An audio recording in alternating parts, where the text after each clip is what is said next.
दोस्तों, एक महिला जो एक सरकारी स्कूल में टीचर होती है, जो ज्वाइनिंग होती है वो उसके घर से काफ़ी दूर होती है। वो अपने ट्रांसफ़र को लेकर के बहुत ज़्यादा परेशान होती है और फिर एक दिन वो एक नेताजी के पास में पहुंचती है और नेताजी से कहती है कि आप मेरा ट्रांसफ़र करवा दीजिए, आप उसके बदले में जो चाहेंगे, जितना पैसा चाहेंगे, जितना भी खर्च लगेगा, वो सब कुछ हम आपको देने के लिए तैयार हैं। तभी वो नेताजी उस लड़की के साथ, उस महिला के साथ कुछ इस तरीके का काम कर देते हैं, मिलती है, जिसकी जब जानकारी लोगों को होती है, पुलिस प्रशासन को होती है, सभी लोगों के पैरों के नीचे से जमीन खिसक जाती है। दोस्तों, आज की यह जो घटना है, यह घटना एक तरीके से कहें तो बड़ी ही रोमांचक है और आप लोगों को बड़ी ही, समाज को बहुत ही ज्यादा सीख देने वाली है। इसलिए आप लोगों से रिक्वेस्ट है कि आप लोग इस घटना को लास्ट तक जरूर सुने। तो आदाब, नमस्कार, सत श्री अकाल, मैं सागर पटेल। दोस्तों, इस कहानी को शुरू करें उससे पहले आप लोगों से एक छोटा सा निवेदन है कि अगर अभी तक आप लोगों ने मेरे इस चैनल को सब्सक्राइब नहीं किया है या फिर आप लोग मेरे इस चैनल पर पहली बार विजिट कर रहे हैं तो मेरे इस चैनल को सब्सक्राइब कर बेल आइकन को जरूर दबाएं, जिससे कि मेरा हौसला बढ़ता रहे। दरअसल दोस्तों, इस कहानी की शुरुआत होती है मध्य प्रदेश से। मध्य प्रदेश का एक जिला पड़ता है बीकानेर और उसी बीकानेर जिले में एक लड़की रहा करती है जिसका नाम होता है नंदिनी। नंदिनी बचपन से ही देखने में बहुत ज्यादा सुंदर होती है और वो जितना सुंदर होती है उतना ही ज्यादा कहीं पढ़ने में भी होशियार होती है। वो अपनी मन लगा करके अपनी पढ़ाई को पूरा करती है और जैसे ही उसकी पढ़ाई पूरी होती है, फिर एक दिन दिल्ली में सरकारी टीचर के पद की वैकेंसी निकलती है। नंदिनी अब सरकारी टीचर के लिए फॉर्म अप्लाई करती है और ऊपर वाले की मर्जी से उसको वहां पर जॉब भी मिल जाती है। अब वो एक सरकारी टीचर हो जाती है। नंदिनी वहां पर जा करके उस स्कूल में जॉब तो ज्वाइन कर लेती है, सरकारी टीचर के पद पर नौकरी करने लगती है। पर क्योंकि अब नंदिनी वहां पर अकेले रहा करती है, इसलिए उसे अपने घर की याद भी आया करती है।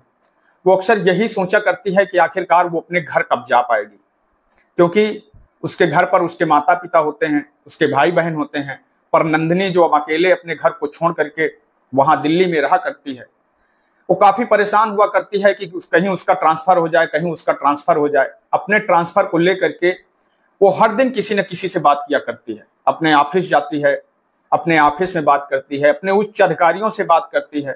सभी लोग यही कहते हैं कि देखो, अब आपका अपने गृह जनपद पर ट्रांसफर होना इतना आसान नहीं है। अगर आप किसी बड़े नेता से मिल जाएं या फिर कोई बड़ा आदमी आपको मिल जाए जो आपका ट्रांसफर करवा सकता है, वैसे तो इतना आसान नहीं होता है कि आप इतनी जल्दी अपने घर पर चले जाएं। इधर लगभग धीरे धीरे 2.5 से 3 साल का समय बीत जाता है। अब नंदिनी और ज्यादा परेशान होने लगती है। नंदिनी की उम्र लगभग वही 28 से 30 वर्ष के आसपास होती है। नंदिनी ये सोच सोच कर परेशान होती है कि आखिरकार उसका ट्रांसफर कैसे हो। तभी एक दिन जो उसकी कुछ सहेलियां होती हैं, जो स्कूल पर उसकी कुछ सहेलियां मिल जाती हैं, बन जाती हैं, वो सहेलियां उससे कहती हैं कि हम एक ऐसे व्यक्ति को जानते हैं, एक ऐसे नेता के विषय में हमने सुना है कि अगर वो चाह ले तो आपका काम करवा सकता है। नंदिनी बड़ी उत्सुकता पूर्वक उनसे पूछती है कि आखिरकार कौन है वो, आप लोग हमको उससे मिलवा दीजिए। तभी जो उसकी सहेलियां होती हैं वो कहती हैं कि उनका नाम है मनोहर धाकड़, अगर आप उनसे मिल लें तो वो आपका काम करवा सकते हैं बड़ी ही आसानी के साथ में। अब नंदिनी अपनी सहेलियों से कहने लगती है कि आप हमको उनसे मिलवा दीजिए। तब एक दिन उसकी जो सहेलियां होती हैं वो उसको लेकर के मनोहर धाकड़ के पास में पहुंच जाती हैं। मनोहर धाकड़ जो काफी पैसे वाले होते हैं और उसके बाद में एक सत्ताधारी पार्टी के नेता होते हैं। उन्हें ऐसा लगता है कि शायद ये सत्ताधारी पार्टी के नेता हैं, इसलिए ये हमारा ट्रांसफर आसानी के साथ में करवा सकते हैं। अब नंदिनी अपनी सहेलियों के साथ उनके पास में पहुंचती है तो नंदिनी उनसे कहती है कि साहब, हम आपके पास में एक फरियाद लेकर के आए थे, आप हमारी मदद कर दीजिए, आपका बहुत बड़ा एहसान होगा। मनोहर धाकड़ कहते हैं कि क्या काम है? तो वो कहती है कि साहब, हम अपने गृह जनपद जाना चाहते हैं, हमारा ट्रांसफर करवा दीजिए। तो नेताजी उससे कहते हैं कि देखो, ट्रांसफर आपका तो हो सकता है पर इतना आसान नहीं होता है, क्योंकि आप एक अलग स्टेट से, एक दूसरे स्टेट से आप दूसरे स्टेट में जाने की बात कर रही हैं। इनमें तो बड़े ऊंचे लेवल तक हमें बात करनी पड़ेगी, इतनी आसानी से आपका ट्रांसफर होने वाला नहीं है। तो नंदिनी हाथ जोड़ करके उनके सामने गिड़गिड़ाने लगती है, कहती है कि बड़ी उम्मीद लेकर के आपके पास में आए हैं, अगर आप मेरा ट्रांसफर करवा देते हैं तो उसके बदले में आप हमसे जो मांगेंगे, जो आपका खर्च होगा, वो सारा कुछ हम आपको देने के लिए तैयार हैं। बस आप मेरा ट्रांसफर करवा दीजिए किसी भी प्रकार से। बड़ी उम्मीद के साथ में आए। अब नेताजी समझ जाते हैं कि ये जो लड़की है वो बहुत ही मजबूर है और अपने घर जाने के लिए बहुत ही ज्यादा उत्सुक है। नंदिनी को जब नेताजी देखते हैं तो देखने में भी नंदिनी बहुत ज्यादा सुंदर होती है। अब नेताजी नंदिनी से कहते हैं कि ठीक है, हम इसके लिए बात करेंगे, आगे जाकर के अधिकारियों से बात करेंगे। आप अपना जो मोबाइल नंबर है वो मोबाइल नंबर आप हमें दे दो और जैसे ही कुछ बात बनती है तो हम आपको फिर फोन करेंगे। अब नंदिनी अपना मोबाइल नंबर उन नेताजी को दे देती है और अपनी सहेलियों के साथ वो वापस आ जाती है। जैसे ही 2-3 दिन का समय बीतता है, 2-3 दिन के बाद जो नेताजी होते हैं, नेताजी नंदिनी के पास में फोन करते हैं और फिर नंदिनी जैसे ही देखती है कि नेताजी का फोन उसके मोबाइल पर आया है तो वो खुशी के मारे झूम उठती है, बहुत ही ज्यादा खुश होती है। उसे ऐसा लगता है कि शायद मेरा काम कुछ आगे बढ़ा होगा, उसी की जानकारी नेताजी को देना होगा। अब वो नेताजी से बात करती है और बात करने के बाद में नेताजी उसे धैर्य देते हैं, कहते हैं कि आपको परेशान होने की जरूरत नहीं है, हमने बात आगे बढ़ाई है, आपका काम हो जाएगा। नंदिनी खुश होती है। अब इस प्रकार से नेताजी बीच बीच में नंदिनी को फोन करने लगते हैं। अब नंदिनी को भी क्योंकि नेताजी से काम होता है, उसे उनसे सहारा होता है, उसे पूरा विश्वास होता है कि नेताजी ही एक हैं जो उसका ट्रांसफर करवा सकते हैं। अब वो भी नेताजी से बात करने लगती है।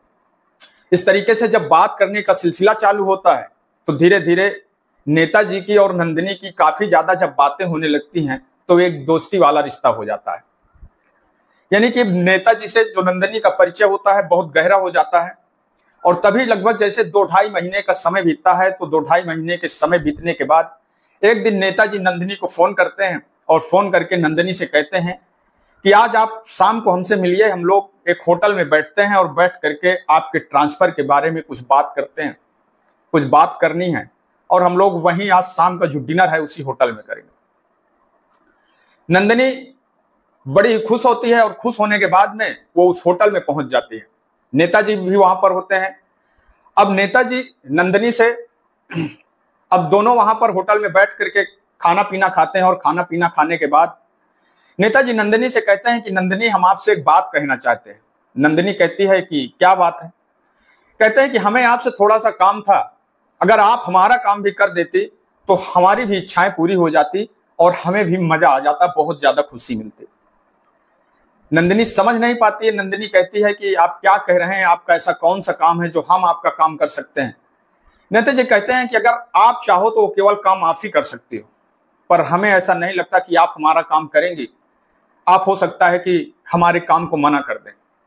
नंदिनी कहती है कि ऐसी कोई बात नहीं है, अगर हमारे अंडर में होगा, अगर हम आपके काम को कर सकते हैं तो हम आपका काम जरूर करेंगे, क्योंकि अगर आप हमारा इतना बड़ा काम करवा सकते हैं, हमारा ट्रांसफर करवा सकते हैं, तो फिर हम आपका कोई भी काम, छोटा मोटा काम क्यों नहीं कर सकते हैं।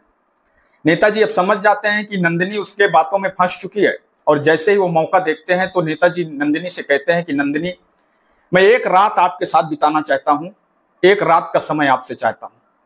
नंदिनी जैसे ही ये बात नेताजी के मुंह से सुनती है तो उसके पैरों के नीचे की जमीन खिसक जाती है।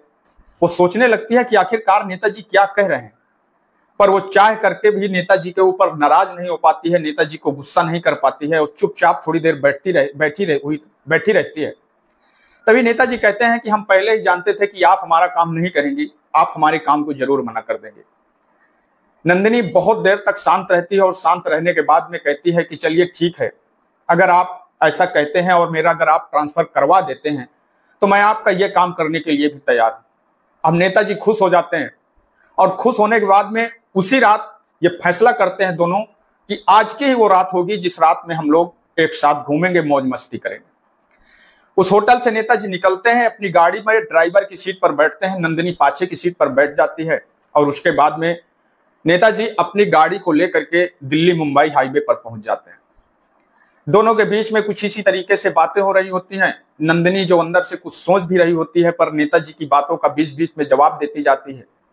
और उसके बाद में नेताजी जब नेशनल हाईवे पर एक ऐसी जगह पर पहुंचते हैं जो जगह काफी सुनसान होती है, उन्हें मालूम होता है कि यह ऐसी जगह है जहां पर रात के वक्त लोग अपनी गाड़ियां नहीं रोकते हैं, क्योंकि कुछ जगहें ऐसी भी हैं जहां पर लोग अपनी गाड़ियां रात के वक्त नहीं रोकते हैं। उन्हें ऐसा लगता है कि इन जगहों पर रुकना सुरक्षित नहीं है, खतरे से खाली नहीं है। नेताजी वहीं पर अपनी गाड़ी रोकते हैं और गाड़ी रोकने के बाद में पीछे वाली सीट पर आते हैं। पीछे वाली सीट में आने के बाद वो नंदिनी के शरीर के जितने भी कपड़े होते हैं उन सारे कपड़ों को एक एक करके बाहर कर देते हैं और उसके बाद में वो नंदिनी के साथ में अपना प्रोग्राम शुरू कर देते हैं। लगभग 4 से 5 मिनट 10 मिनट तक वो इस कार के अंदर अपना प्रोग्राम करते हैं, पर जब नोता जी को उस कार के अंदर असुविधा होती है, उन्हें ऐसा लगता है कि कार के अंदर जो उनका प्रोग्राम है वो सही से नहीं हो पा रहा है, तभी वो से कहते हैं कि नंदिनी, हम लोग चलिए बाहर चलते हैं, रोड पर चलते हैं और खुले का मजा लेते हैं। अब नंदिनी क्योंकि मजबूर होती है, उसे नेताजी की हर बात मानना था क्योंकि उसे अपना ट्रांसफर करवाना था, इसलिए नंदिनी नेताजी की बातों को मना नहीं कर पाती है। और उसके बाद में नेताजी गाड़ी का गेट खोलते हैं और गाड़ी का जैसे ही गेट खुलता है उसके बाद में नंदिनी गाड़ी से बाहर आती है।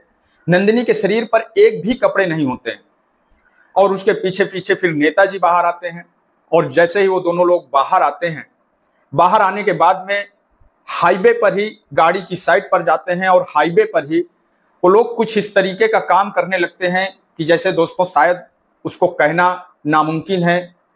जैसे कि कुत्ते होते हैं, कुत्ते जिस तरीके रोड पर अपने काम को चालू कर देते हैं, उसी तरीके नेताजी उस लड़की का मजबूरी का फायदा उठा करके उसके साथ में गलत काम करने लगते हैं। लगभग 8 से 10 मिनट तक बीच रोड पर नेताजी उस लड़की के साथ में उस तरीके का काम करते हैं, उसके साथ में संबंध बनाते हैं। और संबंध बनाने के बाद में तभी नेताजी कहते हैं कि आइए हम लोग थोड़ा सा खुले आसमान का मजा लेते हैं। और उसके बाद में नेताजी उस महिला के साथ बीच रोड पर जाते हैं और रोड में जाने के बाद में वो और नेताजी उस महिला के साथ रोड पर ही, हाईवे पर ही डांस करने लगते हैं। और फिर उसके बाद में वो दोनों दूसरे के साथ डांस करते हैं और डांस करने के बाद में फिर वो अपनी गाड़ी के पास में आते हैं और अपनी गाड़ी के अंदर बैठ जाते हैं। फिर दोनों उस गाड़ी में बैठते हैं और गाड़ी में बैठने के बाद में वहां से चले जाते हैं। पर जैसे ही 2-3 दिन का, 4 दिन का, लगभग 9 दिन का समय बीतता है, 9 दिन के बाद जो नेताजी का वो वीडियो होता है और नंदिनी का जो वीडियो होता है, वो वीडियो सोशल मीडिया पर वायरल हो जाता है। अब जैसे ही उस वायरल वीडियो पर लोगों की नजर पड़ती है, लोगों के कमेंट आना शुरू होते हैं। उसके बाद में लोग पहचान करते हैं कि आखिरकार ये जो नेता है ये कौन है। उसके बाद में जब जानकारी पुलिस को मिलती है, पुलिस इस बारे में जब जांच करती है, तो पुलिस उस नेता के खिलाफ FIR दर्ज करती है और FIR दर्ज करने के बाद में नेताजी का चालान कर देती है। दोस्तों, इस घटना से हम लोगों को एक सबक लेना चाहिए, एक सीख मिलती है कि कैसे एक लड़की जो कि बहकावे में आकर के, नेताजी की बातों में आकर के अपने स्वार्थ के लिए बिना सोचे समझे कुछ इस तरीके का कदम उठा लेती है, जिससे कि शायद उसकी पूरी जिंदगी एक तरह से बर्बाद हो जाती है। उसे लोगों के सामने आने में, उसके घर वालों को लोगों के सामने आने में किस तरीके की शर्मिंदगी महसूस होगी, इसकी शायद कल्पना हम और आप नहीं कर सकते हैं। और वो नेताजी जो कि हम लोग वोट देते हैं, वोट देने के बाद में ये उम्मीद करते हैं कि ये लोग हमारी मदद करेंगे, ये लोग ऐसे पद पर जाएंगे कि हमारा सहयोग करेंगे, हमारी सेवा करेंगे, पर वही लोग अपने स्वार्थ के लिए किसी भी लड़की को, किसी भी लड़की का मजबूरी उठा करके, किसी भी महिला का मजबूरी का फायदा उठा करके उसके साथ में गलत काम करते हैं। दोस्तों, इस कहानी को सुनाने का उद्देश्य किसी को ठेस पहुंचाना नहीं है, किसी को दुख पहुंचाना नहीं है, बल्कि आप लोगों को सजग करना है, सतर्क करना है। मैं आपका दोस्त सागर पटेल इन्हीं शब्दों के साथ में आपसे विदा लेते हैं। कल फिर मिलेंगे किसी एक नई कहानी के साथ में, किसी एक नई घटना के साथ में। तब तक के लिए नमस्कार, जय हिंद, जय भारत।